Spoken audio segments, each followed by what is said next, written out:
I want to look at one race that everybody has been talking about in terms of the upcoming midterms. We've had this cycle of hype going into the last couple of months about a red wave coming. The polling looks really good for Republicans in this upcoming midterm.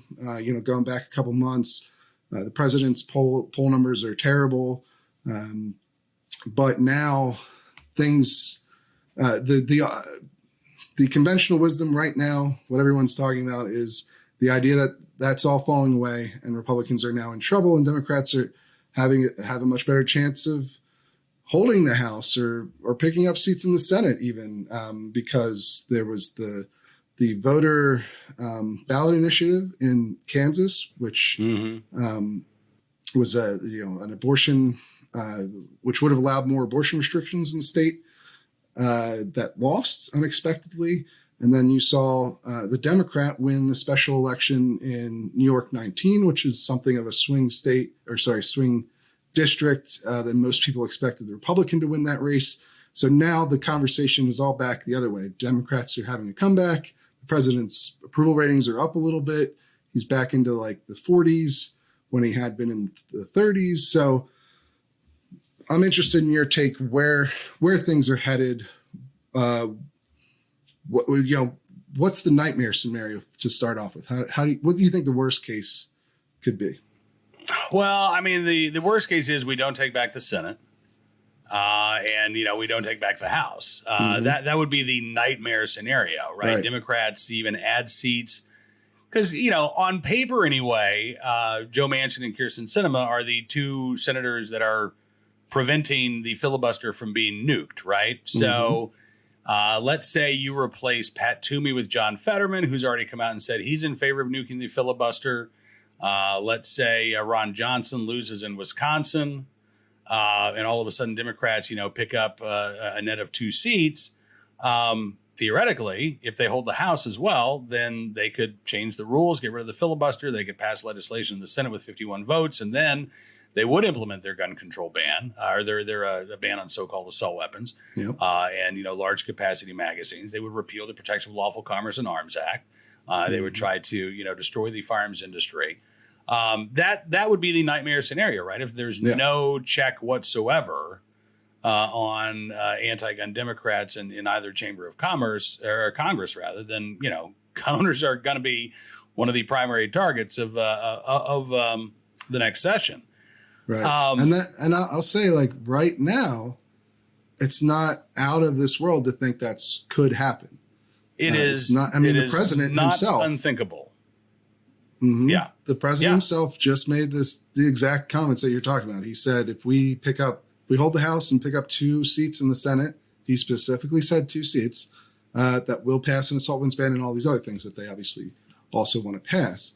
And so, with the trend, the way things have trended the last couple of weeks, it's not impossible to think that could happen if things continue to trend in that same direction. Now, how likely is it that that's going to be the case? Well, so, and again, it's interesting because it's not really gun stuff that's driving this. Right now, we're getting into the effects of, the Dobbs decision, what's going to happen to the economy, right? Gas prices have been going down. There's been, a little bit of good news on the economic front. At the same time, there have been a lot of, big warning signs that things are going to get rough and rocky this fall.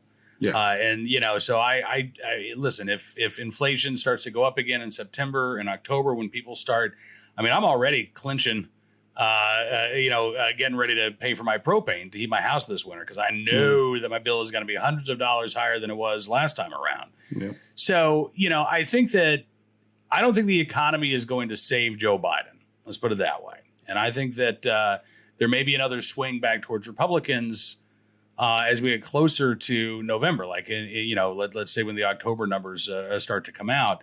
What kind of impact that's going to have, I don't know, because, early voting starts so early in some states now. So that by the time, some of that bad inflationary news hits in mid-October, a lot of ballots may have already been cast. I think really, I think it's undeniable that the Dobbs decision and what I see as the attempt by a lot of red state lawmakers to really overreach on abortion in the immediate aftermath. I think that really has engaged particularly women voters. That has been to the almost exclusive help of Democrats. And, the messaging in Kansas, I thought, was really interesting. I talked with Rebecca Schmoy about this with the DC Project a few weeks ago. She's running for state representative in Kansas, and she won her primary the night that ballot referendum failed. And one of the commercials that I saw for this ballot referendum was entirely freedom-based, Stephen. It was, if you didn't like the government telling you what to do with mask mandates, if you don't like the government telling you what to do with teaching your kids, if you don't like the government telling you what to do, yada, yada, yada, then you don't want the government telling you what to do when it comes to women's health care. And I think that's how they framed it, all right, or reproductive rights. It was not, it was a message that was tailor-made for Kansas, but it was a pro-freedom message, right? And so I think this is the danger I think Republicans are finding themselves in, is that, they are being portrayed as being anti-freedom or very pick and choose when it comes to particular freedoms, right? Well, I think, to me, it's less about I think you probably have a good point there about whether or not Republicans are viewed as being overreaching on abortion or, and I don't want to get too much into the nitty gritty of each political component of how this stuff's going to turn out.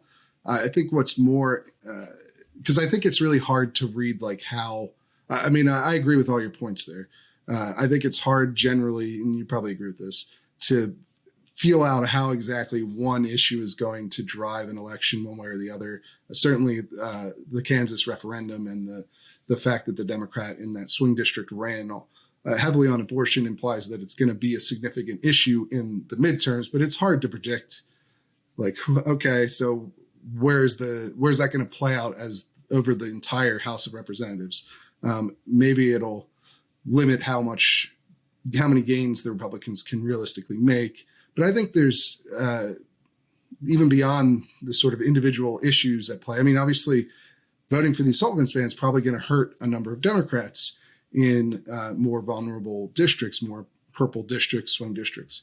And so that especially since the Democrats aren't going to do the police funding bill, or at least they haven't. Right. Yeah. So far, right. So now you got folks like Abigail Spanberger on record as voting for a gun ban, but not being able to say I voted to fund police. And you're right. I think that is going to have an impact on. I think those individual issues will have an impact, a disparate impact depending on what district you're looking at. But the bigger thing to me that would, and I'm interested in your take on this, that would imply that Republicans will probably still win the House at least. The Senate's a little more of a toss-up. It's hard. That could go either way. But the House, it's a midterm election. The Republicans only need to pick up 5 seats. There are extremely rare circumstances where the party in power doesn't lose seats in a midterm election. And generally the way these go, in my experience, and you've been watching this even longer than I have, but usually in a midterm, there's a ton of hype around the out of party, the out of power party has all this momentum, and the polls look great, 6 months out, and this is going to be a wave election, and they're going to pick up 40 seats or 60 seats. It's going to be like 2010 or 2018 or whatever year you point to as like a big wave election year. Then things get a little bit closer and things start to tighten up a little bit. There's plenty of news events that can come and go where the president's approval fluctuates a little bit, and you start to get talk of, well, maybe it's not going to be a wave, and maybe the in power party is going to pull it off, and they're going to actually hold on to everything. And then when you get closer to election day, it swings a little bit back in the other direction. That's my perception of how these things usually go. And it seems to me we're in that sort of middle period where, well, they lost this special election. there was a ballot initiative. There's one or two things you can point to. Oh, the in power party got these bills through that they can run on now. It's going to excite their base and blah, blah, blah. But there's sort of a fundamental nature at play here with midterm elections, which is that the president's not on the ballot. So whatever party he was part of, they're less likely to have as many people turn out in this election. Just as a matter of natural course. And I think it would take something really epic to prevent Republicans from at least taking the House back, because they just don't need to pick up many seats. Yeah, no, I agree with you. And with redistricting, I think again, it would be the nightmare scenario for Republicans because it is so achievable.